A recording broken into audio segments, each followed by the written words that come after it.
thing, and now we're having a different conversation. How about Venezuela? So they have hyperinflation right now. Right. How are they going to get out of that? It's been done before. Let's just say it's been done before. How do you get out of that? Pain for your citizens. Yeah. It's tough.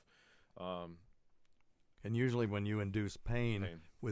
Then you end up not being able to keep your government intact, right? And so a lot of times that's how long can a dictator hang on? How long can they be in power and not have their citizens rise up? So, how long can those things Well, I'm just trying to think of what are we going to do in this country when we have hyperinflation? Hyperinflation. I think one of the things that we tell people anyway is we have bad inflation right now. Yeah. But it's nowhere near as bad as other places of the world. No, and I was around when people were happy to pay 13% for a house. Right. So we're not anywhere close nowhere close to that. We're relatively better than most countries on the planet. Oh, so okay. that, our debt's going up, but it's not as bad as other people. Wrong button. Sorry. Is that right? So, yeah, there's these clocks that track it. And yes, ours is going up, and it's going up quickly, but everybody else's is too. And so if where would you look at something like that? So there's a world debt tracker. If you Google it, it'll normally be in there, and you can see all the various debts across the country. And China being the number 2 economy in the world, no one trusts. So you really have to drop down, and then you're into Germany and the European Union. And oh, my good Lord. Yeah, the numbers are scary. Venezuela's inflation rate is 9,986%. Yeah, nothing you can do. Yeah. So what do you do? Dang. You grow crops, survive on your own, not worry about your currency. And then, but at some point, sell out to a larger country. Well, sell out to Russia or sell out to revolutions. You'd have people move, and I think one of the things that we're seeing and we're having to really grapple with is there's no more land on our planet that people are going to. So you think about the United States and the advantage that they had from a resource grab and all the land that was here. Where are we going to go? You really don't have a lot of other options until they figure out suborbital, or if they figure out under the sea or somewhere that we can find a resource that makes that able to make sense. But we don't have an Australia or New Zealand to ship our criminals to establish a new country over there. There's just now we're in this finite game of we got the moon, but what's up there? You got Mars. I know Elon wants to get us set up there. Still a one-way ticket if you're heading out that way. Yes. But so I think that's our fortunality is that we got to this point and we're the reserve currency. Yeah. So, but even if we weren't necessarily the reserve currency, so if you look at England being the former leader of the economic world, they're doing fine on their own. It's not as great as what we're doing, but if you were to look at their investments and their stocks, they're still doing all right. It's just I'm looking at them right now. China's not they're at compatible with so many things. It's so like 1.5%. China is not compatible with anybody, right? Or anything except for themselves. Yeah. I will say the one thing for China, having their setup, they can make long-term plans that we can't. Right. So we have to change every election cycle what our plans are. They can make a 20-year plan. Yes. And that's how they're beating us in their space exploration. I almost butchered that word. But, don't screw it up. It does bug me that you're immune from that kind of abuse. I'll say something stupid before long. Don't worry. Well, I will too. The thing that that bugs me about our system, but I love our system.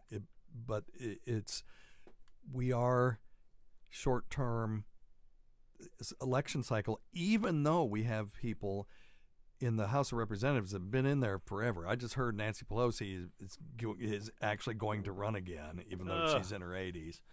And we had a guy in our area that was the representative for decades. And we still didn't seem to get anything done because we're still going from election cycle to election cycle. You would think if you're going to have people in there for 20, 30, 40 years, that they would be able to do some of this long-term planning, and they can't do it. They can't do it. And it's gotten even worse. In personal opinion, what was it? 3 or 4 cycles ago, there was the big push about taking the pork out of Washington. Yeah. That was the rallying cry.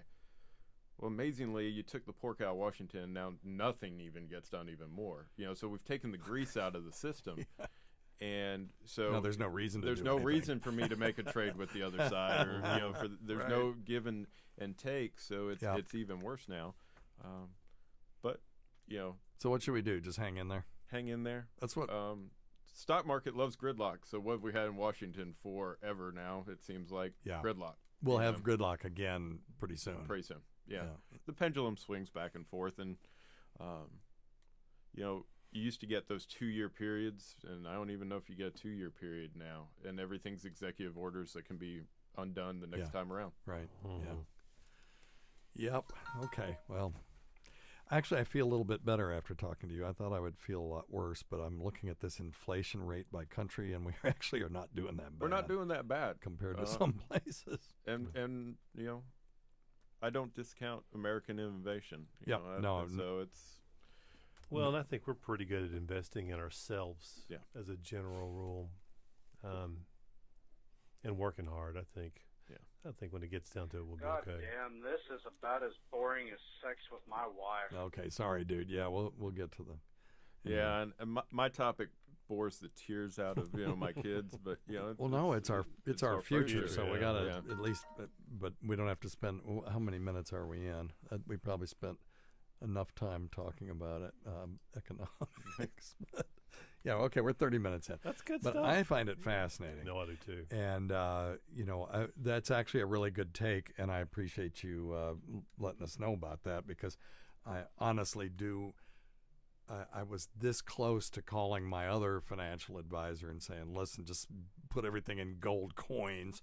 And I know the problem with gold coins, and then we'll move on, is that they don't do anything for anybody. You can hoard them, and they're sitting there, and they just sit there. And, they may go up in value, and then you sell a few of them or whatever.